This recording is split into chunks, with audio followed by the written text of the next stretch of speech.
നീലാതീരത്ത് EMS park യാഥാർത്ഥ്യമായി. Park August 11-ന് മന്ത്രി Roshy Augustine നാടിന് സമർപ്പിക്കും. 1.5 കോടി രൂപ ചിലവഴിച്ചാണ് പാർക്കിന്റെ നിർമ്മാണം പൂർത്തീകരിച്ചത്. കേരളത്തിന്റെ ആദ്യ മുഖ്യമന്ത്രിയും പട്ടാമ്പിയിൽ നിന്നും 4 തവണ MLAയുമായ EMSന്റെ സ്മാരകമായാണ് പാർക്ക് നിർമ്മിച്ചിരിക്കുന്നത്. മുഹമ്മദ് മുഹ്സിൻ MLAയുടെ ആസ്തി വികസന ഫണ്ടിൽ നിന്നും 1,40,00,000 രൂപ ചെലവഴിച്ചാണ് ഭാരതപ്പുഴയുടെ തീരത്ത് പാർക്ക് നിർമ്മിച്ചത്.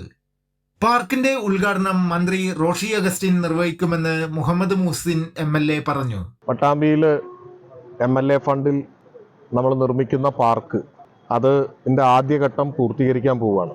ആദ്യം 90 ലക്ഷം, പിന്നെ 50 ലക്ഷം രണ്ട് തവണയായിട്ട് MLA ഫണ്ടിൽ പണം അനുവദിച്ചിരുന്നു. അപ്പോൾ ആദ്യഘട്ടം എന്നുള്ള നിലക്ക് പാർക്കിൽ ഇപ്പോൾ നിലവിലുള്ള നമ്മളെ സൗകര്യങ്ങളാണ് ഉപയോഗിക്കാൻ കഴിയുമെങ്കിലും അടുത്ത ഘട്ടത്തിൽ കൂടുതൽ സൗകര്യങ്ങൾ ഉണ്ടാകും.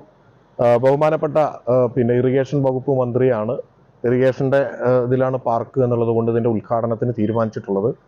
11-ാം തീയതി, ഈ ഓഗസ്റ്റ് 11-ാം തീയതിയാണ് മിനിസ്റ്റർ വന്ന് ഉദ്ഘാടനം ചെയ്യാമെന്ന് പറഞ്ഞിട്ടുള്ളത്. പാർക്കിന്റെ നടത്തിപ്പ് ചുമതല പാലക്കാട് ജില്ലാ കളക്ടർ, MLA, പട്ടാമ്പി നഗരസഭാ chairperson, tahsildar, irrigation executive engineer, DTPC secretary എന്നിവരടങ്ങിയ കമ്മിറ്റിക്കാണ്. കൈരളി ന്യൂസ്, പാലക്കാട്.